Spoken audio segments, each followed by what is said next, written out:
Tudo bem, Agora já sim, tá. perfeito. Sim. Pessoal, boa tarde a todos. Sejam bem-vindos a mais uma sessão do SIG de Toxicologia Clínica. Hoje, então, nós iremos abordar o assunto, os aspectos clínicos e epidemiológicos dos acidentes com Loxosceles no Pará, relato de casos. Gostaria de informar que essa sessão está sendo gravada. Sugestões e críticas ao nosso SIG de Toxicologia Clínica pode escrever para o meu e-mail, camiloguidoni@well.br. Durante a fala da palestrante, peço que mandem dúvidas no bate-papo público para depois discutirmos ao final. Enfatizo, então, que essas sessões elas são promovidas pelo SIG de Toxicologia Clínica, via rede universitária de telemedicina. E hoje, então, nós temos aí a presença, então, e a honra de ter a professora doutora Shirley Yara Martins Dourado, né, para tratar sobre esse assunto. A Shirley é graduada em enfermagem e obstetrícia pela Escola de Enfermagem Ana Nery, da UFRJ, Rio de Janeiro. Tem doutorado em medicina e doenças tropicais pelo Núcleo de Medicina Tropical da Universidade Federal do Pará. E atualmente ela é coordenadora do CEATOX Belém. Shirley, muito obrigado pela sua disponibilidade e pela palestra que está por dar para a gente.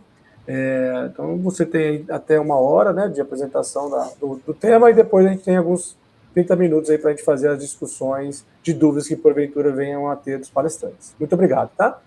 Tá certo, muito obrigada, Camilo. Boa tarde a todos. Então, como o Camilo disse, a gente vai estar trazendo para vocês aqui um tema que muitos já têm conhecimento, mas para nós aqui do Pará é algo novo, porque a gente tem alguns acidentes muito raros de Loxosceles e agora a gente está trazendo aí 2 casos clínicos de um município específico aqui do estado do Pará, e que nós jamais tínhamos tido qualquer relato, caso suspeito, alguma coisa nesse sentido. Então, nós vamos trazer aqui para vocês também, tá bom? Então, vamos lá, dar seguimento. E se alguém quiser, de repente, me interromper, fazer alguma pergunta, fiquem bem à vontade.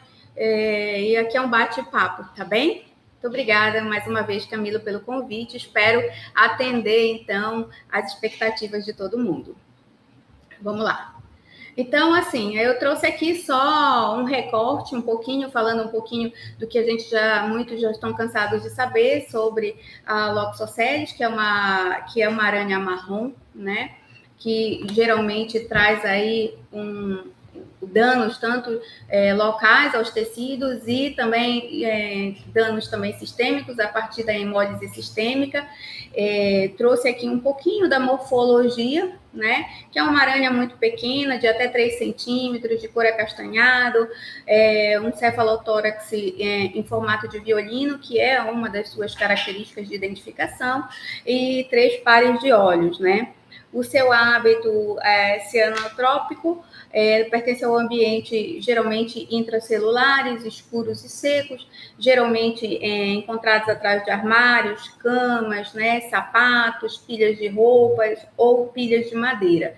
Aqui na nossa região, mais comumente, nós encontramos muito em ambientes domésticos, geralmente nos quartos, dentro dos próximos a colchão ou dentro desses móveis, dentro do colchão, tá? Da área da cama, onde se coloca os colchões especificamente aqui no Pará.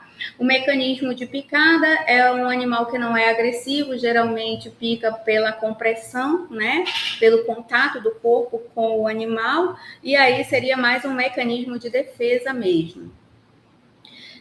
Quanto ao mecanismo de ação do veneno, né, nós sabemos que existe uma enzima, que é a chave desse veneno, e que assim cliva, né, a esfingomielina na membrana plasmática e do endotélio, e também das próprias hemácias, então desestabilizando essas superfícies celulares e iniciando a intensa cascata inflamatória, né? E aí nós vamos ter toda a repercussão que nós já conhecemos em geral.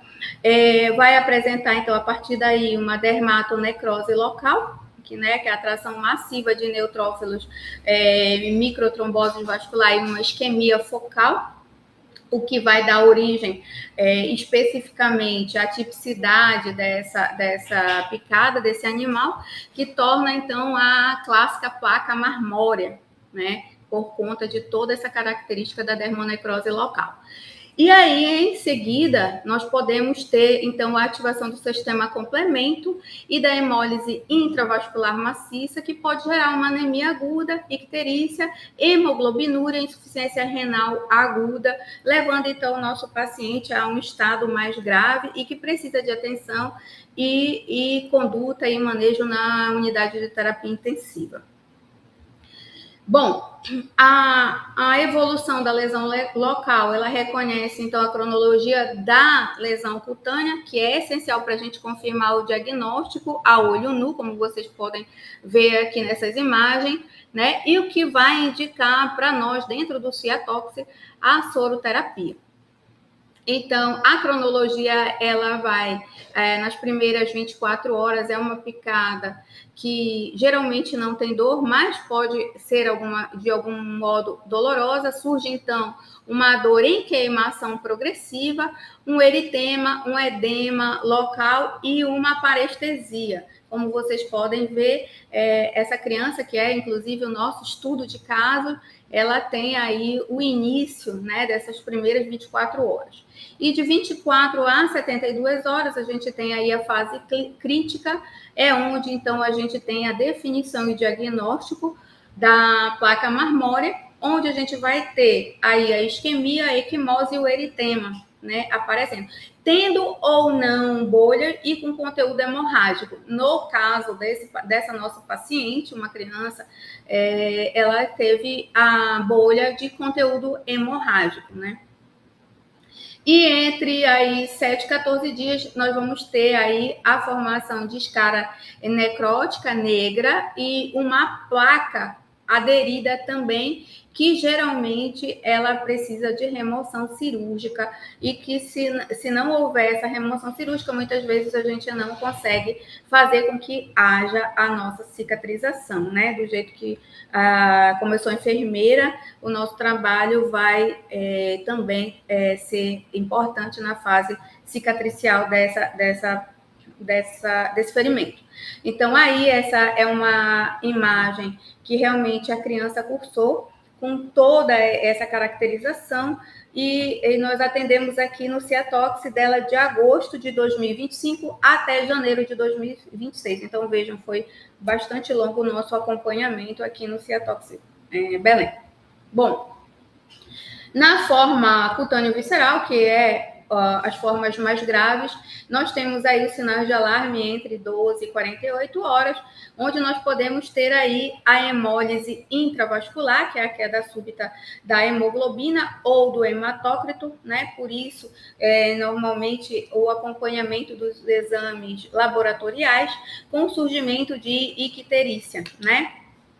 Que é o aumento da bilirrubina indireta elevada. Então, a gente, aqui no hospital, a gente tem acesso ao sistema, então, diariamente ou a cada 48 horas, já é protocolo do hospital solicitar, então, o hemograma. A hemoglobinúria, que é a urina de cor escura, né, cor de Coca-Cola, muitas vezes indicando a impregnação tubular renal por hemoglobina livre, na verdade. E aí nós vamos ter também, então, para o nosso paciente, a instabilidade hemodinâmica, podendo ter oligúria, hipotensão, prostração grave, febre e coagulação intravascular disseminada, CIVD, né? Uma síndrome bastante recorrente e conhecida nesses casos e em outros casos também, requer atenção na unidade de terapia intensiva. Nós, através do Ciatox, fazemos a monitorização obrigatória do coagulograma completo, mais os reticulócitos, avaliação contínua, né, da anemia hemolítica e leucocitose desse paciente. Então, nós fazemos visita no leito, quando o paciente está na nossa unidade. Quando não está na nossa unidade aqui no Hospital Universitário, nós fazemos o acompanhamento através da videochamada com o profissional assistente, seja ele enfermeiro ou médico, para fazer o acompanhamento diário do paciente, ou no máximo de 48 em 48 horas. Avaliação renal do paciente, avaliando níveis de ureia e creatinina. Eu rastreio, então, precoce da necrose tubular, aguda, né? Pelos pigmentos, no caso, a hemoglobina. Avaliação também do EAS, mioglobinas e bilirrubinas, né? Para a gente fazer esse diagnóstico diferencial entre hemoglobinúria e hematúria macroscópica. Tá? Bom, classificação da gravidade e a conduta, nós temos aí casos leves, moderados e graves. Hoje, no nosso caso, ambos os casos são moderados, e os meios de tratamento, né? No caso leve, a gente não faz a indicação geralmente da soroterapia, mas a partir do moderado, 5 ampolas, e dos casos graves, 10 ampolas, tá? Tratamento adjuvante, tratamento de prescrição médica, no caso leve, analgesia oral, compressas frias locais e a avaliação da lesão. E no caso moderado, prednisona 1 miligrama por quilo peso ao dia, entre 5 e 7 dias, fazendo o controle e o desmame, se necessário, analgesia sistêmica. E nos casos graves, corticosteroides, intravenoso, hidratação venosa rigorosa e suporte da unidade de terapia intensiva. Esse é o nosso protocolo aqui na unidade. Bom, a janela crítica de soroterapia, né? A gente coloca isso como um tempo ideal para a gente trabalhar, evitando toda a cascata de disseminação do veneno e a inativação através da soroterapia. Então, a eficácia do antiveneno e proteção renal é importante ser feito, porque evita-se, então, aí, né, essa cascata que pode levar o paciente a uma insuficiência renal aguda, tá? Então, quanto mais cedo iniciar o protocolo de soroterapia, principalmente nos casos que podem repercutir com manifestações hemolíticas, né, a repercussão cutânea visceral, onde foi feito 10 ampolas de soro, nós precisamos estar atentos a essas janelas de oportunidade, principalmente para que não possamos perder esse tempo aí decorrido do momento do acidente.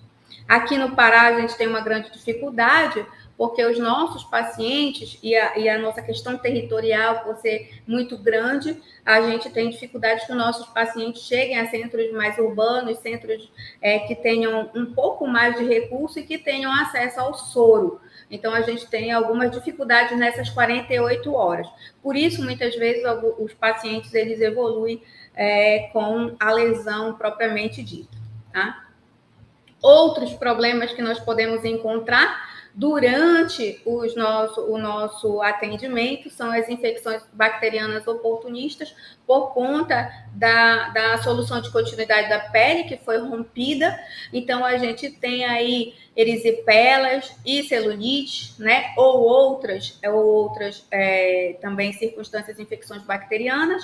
E nós temos também as fascites necrotizantes também, que podem acontecer principalmente pelas condições socioeconômicas do paciente e na possibilidade de chegar aqui também conosco na capital.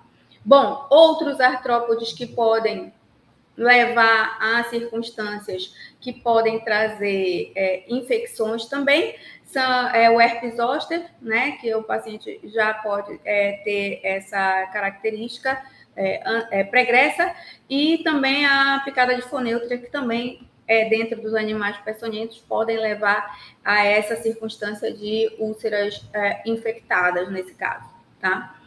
Bom, manejo da escara e cicatrização. No caso, a enfermagem, os médicos e os cirurgiões vasculares geralmente trabalham juntos aqui na nossa unidade. Então, o manejo da ferida na fase tardia, ela pode também causar infecções secundárias, piora tanto na questão da aparência dessa pele, quanto também na funcionalidade do membro acometido, né? seja criança, adulto, idoso, a gente tem sempre alguns processos, né, que podem alterar a funcionabilidade. Para isso, os profissionais aqui em Belém trabalham juntos, evitando que a gente possa prorrogar mais esse tempo de hospitalização. Bom, em geral, nunca fazer o desbridamento precoce dessa escara até que a gente tenha certeza, através da avaliação do cirurgião vascular e dos exames de imagem para avaliação dessa escara, ver qual é mesmo o tamanho para realizar o debridamento. Isso só vai ocorrer entre 3 a 4 semanas pós o acidente. E se já tiver o descolamento daquela tampa que vocês viram naquela primeira imagem lá, já soltando das bordas, tiver solto, né, para que a gente possa fazer a retirada com mais segurança. E os curativos eu trouxe aqui, que poderia ser pomadas enzimáticas, como colagenase, por exemplo, né? Mas nós temos muito mais outras substâncias que nós podemos usar enquanto enfermagem, inclusive novas tecnologias, por exemplo, como placas, né, que a gente coloca em cima dessas úlceras ou dessas escaras, tá? Bom, então vamos agora então para o nosso caso, que é o que a gente veio falar aqui. Eu trouxe o caso número 1, que é de uma paciente, né, MCS de 1 ano, 9 quilos e 600 gramas, oriunda do município de Cametá, que é paciente residente da área rural, veio até o Hospital Luiza de Marilac, lá no município no qual ela mora, e chegou para nós através do teleatendimento. Então, a mãe referia que há cerca de 4 dias a menor teria tido contato com uma aranha. A visualização até então não tinha sido confirmada, né? E que essa criança teria recebido uma picada na coxa direita. Nesse mesmo dia, a criança teve como sintomas principais vômito, diarreia e febre no primeiro dia, tá? Depois, ela apresentou essa lesão que está na foto, né? Uma lesão hiperemiada que no decorrer de 4 dias evoluiu com exantema e necrose tecidual. Então, está bem descrito, estabelecido como provavelmente loxocelismo. Foi avaliada, então, pelo cirurgião vascular, que indicou apenas um curativo simples com compressas de água gelada. Aí recebeu o tratamento sintomático suportivo, voltou para sua residência. Bom, no outro dia ela voltou e realizou novo contato com o Ciatox, e aí o Ciatox, então, confirma a suspeita de possível acidente de loxocelismo, e para fins de prevenção da picada e piora do quadro sistêmico, classifica o quadro como quadro moderado e recomenda, então, a administração de 5 ampolas do soro antiloxocélico que foram fornecidas pelo nosso serviço. Então, vejam que a criança demorou cerca de 24 horas, né, para fazer primeiro soro. Sinais vitais no momento do nosso atendimento estáveis, exame físico, o estado geral bom, alerta, reativa, febril, acianótica, eupneica, hidratada, hipocorada, uma cruz, o que já nos preocupou, né? Na ausculta pulmonar sem intercorrência, na ausculta cardíaca também, abdômen globoso, fígado bem, abdômen flácido e urina de cor clara mantida, o que para nós foi uma tranquilidade, porque apresentava um paciente um pouco anêmico, hipocorado, mas que não tinha outra repercussão clínica que pudesse aí indicar algum tipo de hemólise. O que nós recomendamos enquanto Ciatox? Nós classificamos, então, o loxocelismo cutâneo moderado, fizemos 5 ampolas de soro antiloxocélico dentro da janela de 48 horas, o que foi bem importante. Recomendamos que a paciente entrasse com o médico assistente pediatra, iniciasse com a prednisona, 1 miligrama por quilo peso ao dia durante 5 dias, mais analgesia, e solicitamos o rastreio através da coleta do hemograma, ureia creatinina, EAS, para a gente afastar a possibilidade de hemólise latente. Bom, Depois, nós acompanhamos essa paciente, que ela foi internada, então, no Hospital Universitário João de Barros Barreto, aqui em Belém, e ela permaneceu, como eu disse para vocês, de agosto de 2025 até janeiro de 2026, onde ela evoluiu com uma úlcera bem grande, foi submetida a debridamento cirúrgico, utilizou, então, antibiótico terapia, alguns antibióticos durante esse período de internação, desde cefepime, clindamicina, metronidazol e oxacilina. Precisou receber concentrado de hemácia uma vez durante o ciclo de internação, sendo os exames complementares delas todo dentro dos parâmetros de normalidade. E como proposta de cura dessa úlcera, nós trouxemos aqui na primeira imagem, na imagem 1 aí, para vocês, nós trouxemos uma terapia a laser para tratamento que nós temos disponíveis como enfermagem, né, dentro da nossa pesquisa com Ciatox, para cura de algumas lesões, principalmente em acidentes ofídicos, em acidentes por loxosceles. Então, nós tratamos a terapia durante 3 meses, terapia com laser, e aí vocês vejam a evolução da úlcera, e nós fechamos essa úlcera em janeiro de 2026, quando a paciente teve alta, tá? Então, esse é o nosso primeiro caso. A paciente, no momento, encontra-se estável, sem nenhuma sequela para caminhar. Agora, no retorno que ela fará agora em agosto, no final desse mês, nós vamos ver como é que está a evolução cicatricial. Evoluiu muito bem, uma criança saudável, já fez 2 anos agora, sem nenhuma sequela para deambular, brincar, nada que tenha tido alguma repercussão, tá? Alguém gostaria de fazer alguma pergunta sobre esse caso? Não? Então, vamos seguir. Bom, no caso 2, que eu também trago, há uma paciente, uma mulher, 22 anos, também, ela é residente da área urbana de Benevides, é um outro município que nós temos aqui. Inicialmente, ela suspeitava de furúnculo, porém, com a evolução infecciosa muito acelerada, entrou para o nosso atendimento no dia 18/5, cerca de 2 dias após o aparecimento da lesão. Então, iniciou um quadro de mal-estar geral, deu entrada, então, no pronto atendimento da nossa capital, com bradicardia e hipotensão, sendo encaminhada para a sala vermelha com quadro de sepse. Após a avaliação, foi questionada acerca da picada de aranha marrom, devido à característica da lesão, porque o médico do pronto atendimento fez contato com o Ciatox e o Ciatox achou uma lesão extremamente suspeita, né, de loxoscelismo. Então, solicitamos que o médico assistente fizesse a entrevista e os questionamentos, tá?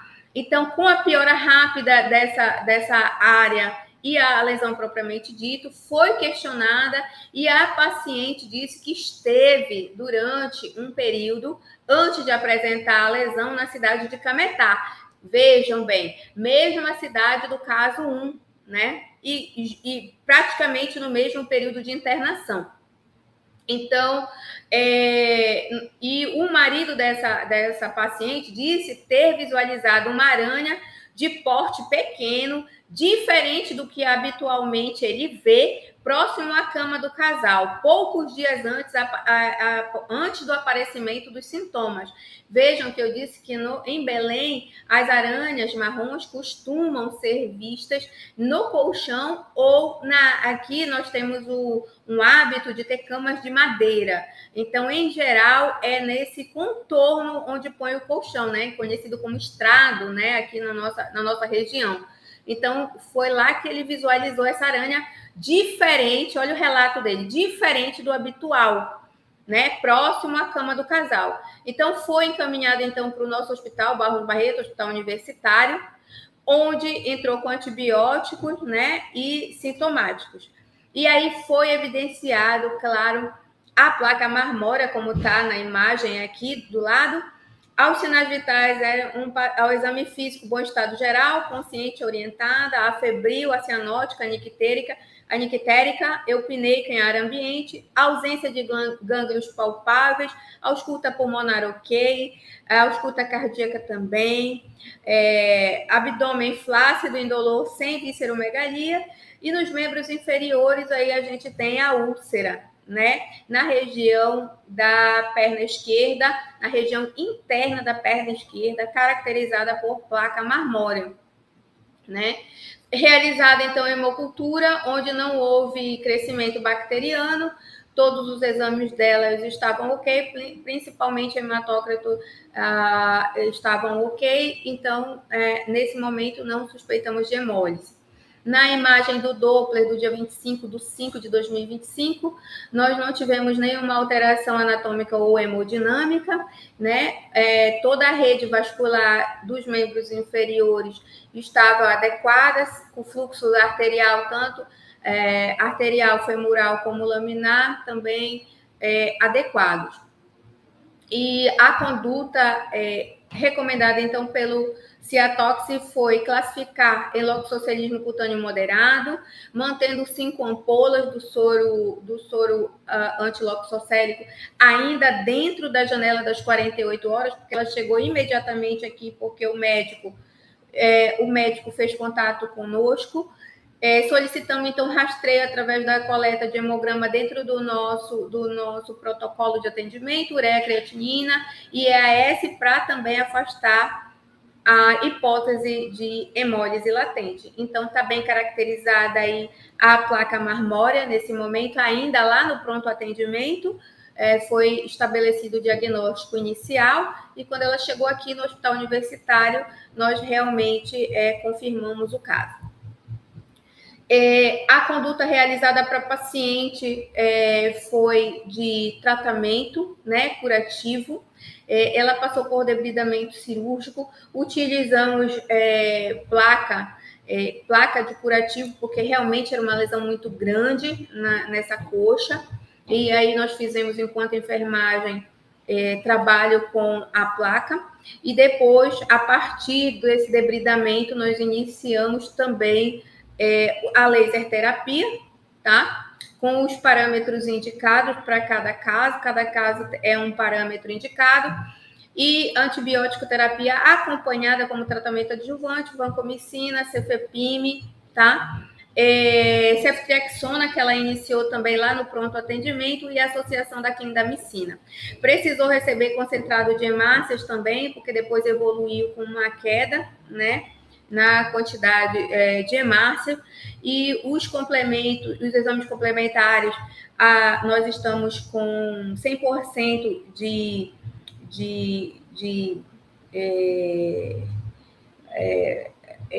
condução da enfermagem, no qual a gente não tem permitido que esses ferimentos contaminem, apesar do nosso hospital ser um hospital de médio e grande porte, com muitos riscos de infecção. Então, a gente consegue manter esses pacientes sem crescimento bacteriano associado ou infecção hospitalar, e todos os outros exames complementares foram satisfatórios. Bom, a nossa pergunta e discussão aqui, que vale a pena, é perguntar o que está acontecendo, então, no município de Cametá, que nós, aqui no Ciatox, percebemos, então, o aumento da incidência dos casos de loxocelismo, já que antes nós não tínhamos essa característica. O município de Cametá é um município que fica no nordeste do Pará, tá? Uma região a 210 quilômetros de distância de Belém, cercada por rios, tá? Ilhas também, onde a principal atividade econômica do município é agricultura, tá? E recentemente está com grande aumento populacional por conta de migrações populacionais, por conta de novos pontos de garimpo e também de questões de abertura de pastos, queimadas e derrubadas de áreas florestais. Então, nós fizemos as seguintes perguntas: será que isso tem a ver com as mudanças ambientais? Será que é uma nova espécie de aranha ou é a movimentação humana que levou a esses casos estarem agora repercutindo na cidade? Então, eu deixo aberto a pergunta para vocês e abro para discussão. Espero que tenham compreendido. Então, Obrigado, Shirley, pela fala, né? Importante a gente saber que alguns casos do loxoscelismo já não estão mais concentrados na região sul e sudeste, né? isso. E aí, 2 casos com lesões características aí, caso 1 e caso 2, que sugerem mesmo acidente com aranha marrom, tá bom? Sim. Durante a sua palestra, a doutora Marlene Zanin, né, foi coordenadora do CEATOC Santa Catarina por muitos anos, parabenizou aí, no sentido de que ambos os casos tiveram uma ótima recuperação da lesão, tá bom? Sim, obrigada, professora. Um abraço para a senhora. Cíntia, né, durante sua palestra também, uma das fotos que você colocou de uma possível lesão e possível manejo de conduta, né, perguntando se era de algum caso atendido por vocês, né? Uhum. Também a liberdade disse e respondi que possivelmente não, que era uma lesão que não era sugestiva de loxosceles, uma perna bem grande. Sim. Era Isso, mais a gente botou ali para um diagnóstico diferencial. Ali não é. Perfeito, isso mesmo. Então eu respondi para a dúvida aqui, tá? Sim. Daí a doutora Marlene já tem uma pergunta aqui para você, que é o seguinte: o protocolo do Ministério da Saúde do loxoscelismo é o protocolo de referência do CEATOX de vocês? Sim. A gente trabalha. Deixa eu botar aqui o nosso. Aqui.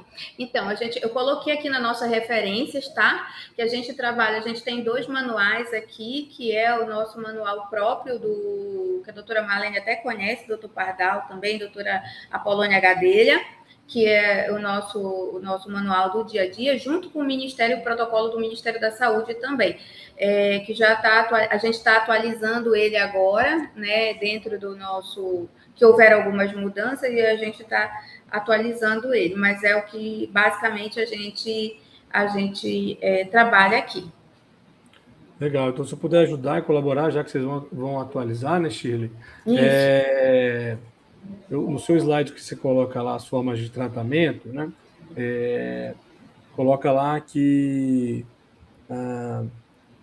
quadro leve, moderado e grave, né? Isso. No quadro grave, no quadro cutâneo hemolítico, né? Todo quadro cutâneo hemolítico, segundo o protocolo do Ministério, ele é grave. Independente do tempo de diagnóstico, né? Daí ele é grave. Então, aí nesse caso, diagnosticou o quadro cutâneo hemolítico, independentemente do tempo de história, a gente faz as 10 ampolas de anti-aracnídeo ou antiloxocérico, corticoide-terapia 7 dias, enfim, os outros tratamentos específicos, né? Sim. Descartei o quadro hemolítico, né? Então, permaneço com o quadro cutâneo. Então, tenho só o loxoscelismo cutâneo, né? Uhum. Então, o quadro leve é o tratamento sintomático. Aí tem uma diferença do que você apresentou para o protocolo do Ministério, né? Se você tem um quadro moderado, quadro cutâneo moderado, aí o quadro cutâneo moderado é o quê? Uma placa marmórea menor que 3 centímetros, né? Daí, nesse caso, a gente não tem indicação dos soros antiveneno, né? Nem o antiloxocélico, nem o antiaracnídeo. No caso do quadro do loxoscelismo cutâneo grave, onde aí você tem uma placa marmórea maior que 3 centímetros e, né, o protocolo deixa para a gente que esse diagnóstico tem que acontecer em até 36, ele coloca ali até uma eficácia até de 48 horas, então trabalha em 36 até 48 horas, está escrito lá no protocolo. Aí sim, nesse caso, nós temos um quadro cutâneo grave, loxoscelismo cutâneo grave, com tempo de diagnóstico menor que 36/48 horas, aí há uma indicação de 5 ampolas de soro antiloxocélico ou antiaracnídeo, com corticoterapia por 7 dias, enfim, todas as outras condutas, tá bom? Esse é um diferencial do que você apresentou aí, tá? Tá, eu vou ajustar aqui.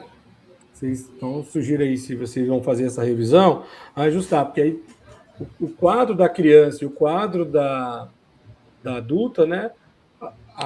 A olho nu, que rapidamente vendo, a gente vê uma lesões maior que maior que 3 centímetros. Então, seria um quadro cutâneo grave. Aí a dúvida é, por exemplo, no caso da criança, caso clínico 1, pelo que está descrito ali na historinha que você colocou, a criança foi picada há 4 dias, né? Se isso é a temporalidade dos fatos é esse mesmo, um quadro cutâneo grave há 4 dias não há indicação do soro antiveneno, a não ser que tenha tido um diagnóstico de quadro cutâneo hemolítico. Aí sim, o quadro cutâneo hemolítico não tem tempo de diagnóstico para indicação do soro. Qualquer tempo há necessidade de indicação do soro segundo o protocolo do Ministério, tá bom? Então, ali você coloca que era um quadro cutâneo moderado, que vocês indicaram 5 ampolas. Aí só tem que confirmar se era 4 dias mesmo. Se for 4 dias, não havia indicação de soro, né? Não, ele foi. Deixa eu voltar aqui. Uhum. Você parou de compartilhar com a gente, tá? Se você quiser compartilhar. Ah, tá, desculpa. Deixa eu verificar aqui se eu consigo. Parou de compartilhar? Parou. Não sei o que houve aqui. Mas se você quiser ler aí, pode ver, não tem, acho que pessoal de cabeça. Deixa eu ver aqui. No quadro da criança, cadê? A gente colocou aqui. Na história que a gente coletou, a mãe refere que tudo aconteceu quando a gente estava coletando já com a criança aqui no hospital, tudo aconteceu em 4 dias. Isso. Em 4 dias. Só que ela recebeu o primeira administração ainda lá na cidade dela. Isso. Lá em Cametá, 5 ampolas. Então isso ficou confuso pra gente, não? Porque parece que ela deu entrada há 4 dias com picada suspeita e foi diagnosticado. Ela entrou no Barros Barreto. Ela entrou no Barros Barreto, já tinha 4 dias do ocorrido. Mas ela recebeu na maternidade ainda, lá Luísa de Marilac, na cidade de Cametá, né? 5 ampolas de soro antiloxocélico. Entendi. Ou seja, então, ela então recebeu dentro da janela de 48 horas. Aí ela veio para Belém e veio para o pronto atendimento aqui em Belém. O pronto atendimento é que referenciou ela para o Barros Barreto. Então, todo o processo cursou em 4 dias. Entendi, compreendi. Perfeito. Entendeu? Tá. A doutora Marlene, ela perguntou também, durante a sua fala, qual a indicação de transfusão das etapas de hemácia? Então, a criança, lembra que ela chegou aqui e o médico assistente, o pediatra, viu os exames iniciais e achou que estava numa questão anêmica, né? Que é uma criança que veio de uma área de onde tem muitas dificuldades econômicas e que os pais, eles são coletores de açaí. Então, ela fez a ausculta cardíaca, viu alteração, um sopro nesse coração e inferiu se seria anemia, e a nossa dúvida foi se teria hemólise, né? E aí seria um quadro hemolítico já. Então, os médicos acharam que poderia ser uma questão de anemia e aí indicaram um concentrado de hemácias, mas não pela questão hemolítica, mas pela questão mesmo anêmica dessa criança, porque a base da alimentação dessa criança era açaí com farinha e algumas vezes peixe. Então, faltava muitas questões nutricionais para essa criança. Entendi. Isso são fatores confundidores, né? Que aí entram mais situações em que a gente... Sim, exatamente, porque aqui o Ciatox, os nossos médicos do Ciatox não conseguiram acompanhar esses 2 casos. Então, a gente acompanhou a nossa equipe junto com os médicos da enfermaria, no caso, o pediatra, né? E aí o pediatra trouxe para a gente...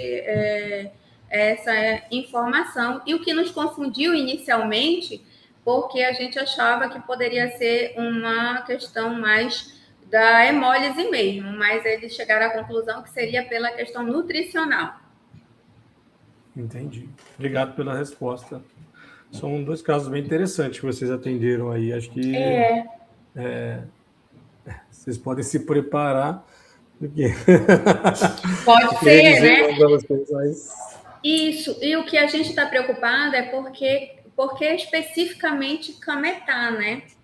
E no outro caso que nós atendemos, nós fomos fazer toda a análise e verificamos que a outra paciente adulta, ela esteve em Cametá também e que o marido visualizou essa aranha diferente, né? Como ele citou. Então, inclusive a nossa investigação, a nossa conversa com ele foi bom porque foi elucidativo. E aí a gente fez um nexo causal entre o caso 1 e o caso 2, avaliando por que teríamos, então, essas alterações justamente nessa cidade, no qual não tem relação nenhuma com o sul do país. Qual seria essa relação, né? A gente chegou, inclusive, uma vez, eu acho que falar com a professora Marlene sobre como que a gente conseguiria entender por que houve esse deslocamento dessa espécie ou uma nova espécie. Até hoje, a gente ainda está com muitas dificuldades, porque a gente não tem todo esse recurso aqui em Belém para a gente poder fazer uma investigação melhor dessa questão. Mas até uma dúvida minha, e até também agora no chat a dúvida da Marlene. Oi, não consegui ouvir você. Alô? Oi, acho que caiu. Agora sim, Tá me pode ouvindo? perguntar. Até a minha dúvida, e a dúvida também da doutora Marlene, foi acionada a vigilância do município? Essa vigilância Sim, foi até os locais das possíveis ocorrências do acidente para sim, tentar encontrar o agente, né, para confirmar o isso, agente? isso. A gente fez o acionamento da vigilância, inclusive foi até uma sugestão que a doutora Marlene deu para a gente poder escrever o artigo. E nós fizemos o acionamento, inclusive através da Secretaria Estadual, né, de Saúde, de acordo com informações, a Secretaria de Cametá não tinha condições de fazer, então, a investigação por falta mesmo de profissionais técnicos. Infelizmente. Uma pena. Uma pena. Uma pena. Uma pena para a gente poder escrever um artigo assim com realmente muito conciso, né? Uma pena. Eu acho que mais do que escrever o artigo, acho que mais identificar mesmo a presença do agente causador nos municípios e saber que esse agente agora se encontra instalado no município e que os serviços de saúde precisam ser notificados, né? Precisam estar cientes de que isso possa gerar acidentes e as pessoas precisam serem tratadas de forma correta. Exatamente, até porque o município, né, ele possui um polo no qual tem o governo do estado mantém o soro lá, né? No entanto, os profissionais de saúde do município não sabem tratar. Eles, inclusive, têm cirurgião vascular lá, tem um hospital regional muito bem equipado, no entanto, os profissionais não sabem tratar, muito menos diagnosticar. Esse município tem alguma característica de migração de pessoas? Sim, então, foi uma das que a gente colocou aqui no final da apresentação, a movimentação humana. Mas a movimentação humana, ela é do interior do estado do Pará para lá. Geralmente são pessoas da capital ou do interior que vão para Cametá, e não de outro estado do Brasil.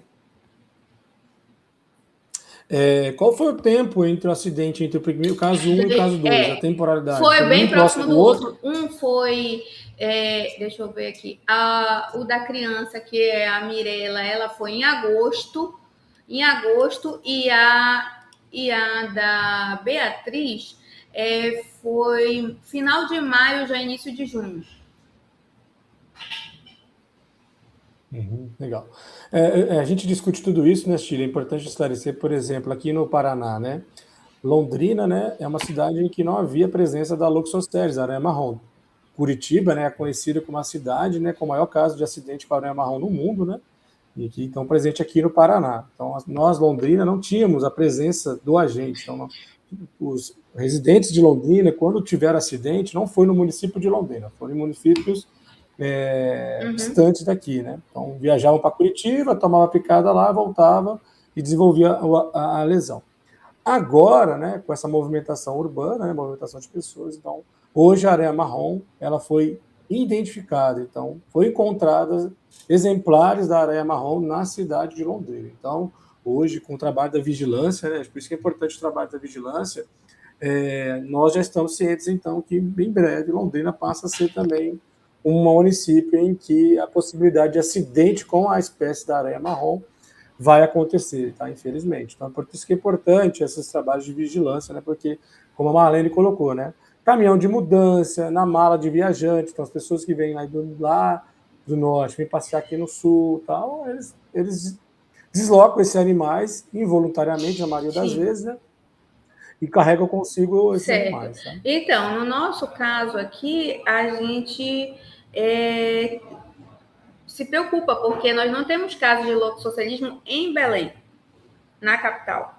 E aí o que a gente teve, né, exatamente foram esses 2 casos, especificamente lá em Cametá. Então, para nós. E os outros casos, como você disse, a gente já teve pacientes que vieram do sul, porque você sabe que existe uma grande migração do pessoal do Pará para a região sul, especificamente Santa Catarina, né? Eu não sei o que acontece, Pará e Santa Catarina. E aí nós tivemos muitos casos, principalmente nas férias de dezembro, janeiro, julho, quando vem nessa questão da migração, foram visitar alguma coisa e aconteceram. Mas aí a gente sabe que tem essa relação. Mas especificamente Cametá, para nós, foi novidade. Legal, Marlene coloca que, independentemente de coleta do agente, vale descrever os 2 casos, com foco na presença da lesão. Lesão são características de loxosceles mesmo, e o tratamento com ótima recuperação da lesão. Então, acho que vale a pena colocar. A Juliana Sequinel é bióloga da CESA Paraná, tá bom? Ela colocou que é interessante, porque se ocorreu 2 casos graves, outros leves devem ter ocorrido antes disso, outros subnotificados, né? Muito legal. A doutora Marlene faz, então, a aplicação do laser é uma boa técnica de recuperação da lesão cutânea, também bem interessante, né?